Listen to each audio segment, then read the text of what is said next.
Sesuai topik videonya, saya akan sharing beberapa hal yang saya lihat dari sebuah saham sebelum saya memutuskan untuk melakukan investasi. Pertama adalah saya menggunakan namanya value investing. Saya yakin banyak orang teman-teman juga menggunakan value investing ini. Jadi value investing ini berasal dari Benjamin Graham. Dia seorang pakar ekonomi dan juga investor. Dia yang menulis buku The Intelligent Investor dan juga Security Analysis. Jadi kalau utama dari value investing ini adalah menggunakan analisis fundamental. Dan fundamental yang kita akan bicarakan kali ini adalah bagian kualitatifnya. Jadi beberapa hal dulu yang perlu kalian perhatikan. Jadi pertama adalah perhatikan bisnis model perusahaan. Jadi perusahaan ini kita harus lihat dulu apakah mudah ditiru atau enggak. Karena jika tidak mudah ditiru, maka perusahaan yang kita akan investasi ini akan menjadi pemain utama dalam pasar. Dan kalau udah menjadi pemain utama dalam pasar, tentunya penjualan atau pendapatannya akan lebih stabil dibanding perusahaan yang berada di sektor industri yang mudah ditiru.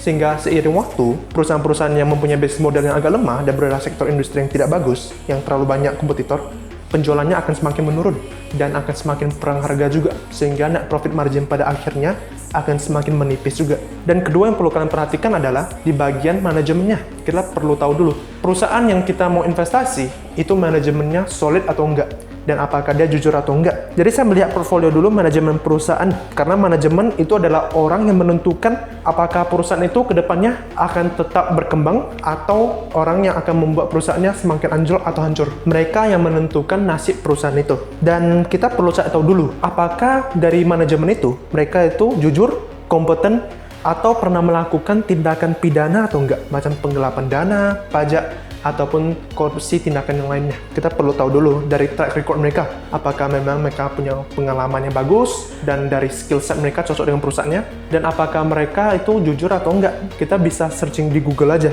apakah mereka ada melakukan tindakan pidana atau enggak. Dan kalau untuk manajemen, dalamnya ada apa aja? Beberapa orang ini adalah jajaran direksi, habis itu jajaran komisaris, dan juga pemegang saham pengendali. Dan ketiga adalah, apakah perusahaan ini mempunyai daya saing perusahaan yang kuat ataupun economic mode. Contoh economic mode pertama adalah switching cost. Sekarang ada perusahaan A dan perusahaan B nih. Jadi perusahaan A ini, apakah produk perusahaannya udah membentuk suatu kebiasaan bagi masyarakat enggak? Sehingga jika ada kompetitor, yaitu perusahaan B, sejenis menawar produk yang sama, konsumen juga ragu untuk mengganti dari perusahaan A ke perusahaan B. Misalnya nih, kita kan udah kebiasaan kalau kita dengar mau makan mie goreng atau mie rebus, pasti terpikirnya apa? Mie goreng dari Indofood punya, merek Indofood. Misalnya nanti ada perusahaan sejenis juga yang menawarkan makanan mie ini, kadang kita tuh sebagai masyarakat atau konsumen, kita tuh ragu untuk berpindah, karena udah suatu kebiasaan. Kalau dipanggil kok mie goreng, pasti ingatnya adalah Indofood punya. Dan economic mode selanjutnya adalah mempunyai network effects atau enggak. Jadi kalau untuk network effects ini adalah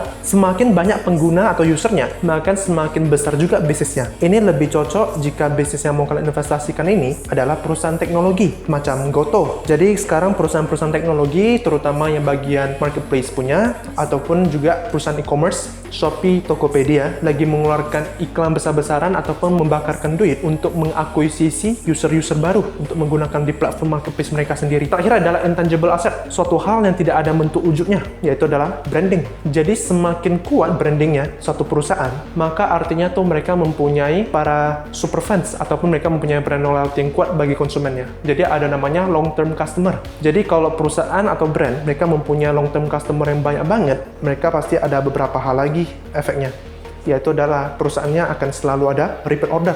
Karena ada konsumen loyalty, jadi akan selalu ada repeat order, sehingga penjualan mereka dari suatu konsumen akan berkelanjutan terus-menerus. Kedua apa? Yaitu adalah orang-orang konsumen loyalty, biasa mereka akan memberikan referral atau rekomendasi kepada brand tersebut. Dan ketiga adalah low cost acquisition bagi perusahaannya. Kan macam saya bilang tadi, misalnya kalau suatu perusahaan mau mengakuisisi satu customer, mereka kemungkinan besar pasti menggunakan namanya iklan. Kalau iklan kan artinya menggunakan biaya. Kalau udah mempunyai branding yang kuat dan komunitas yang kuat, perusahaan-perusahaan yang besar ini udah nggak perlu menggunakan iklannya segitu besar lagi untuk mengakuisisi satu customer. Customer acquisition cost-nya akan lebih ditekan. Itu sekilas beberapa hal yang akan saya sharing di dalam video ini ya. Karena kalau mau sharing sampai habis sebenarnya kepanjangan juga. Bila kamu merasa video ini bermanfaat, saya meminta bantu kamu like video ini dan juga subscribe ke channel saya. Terima kasih.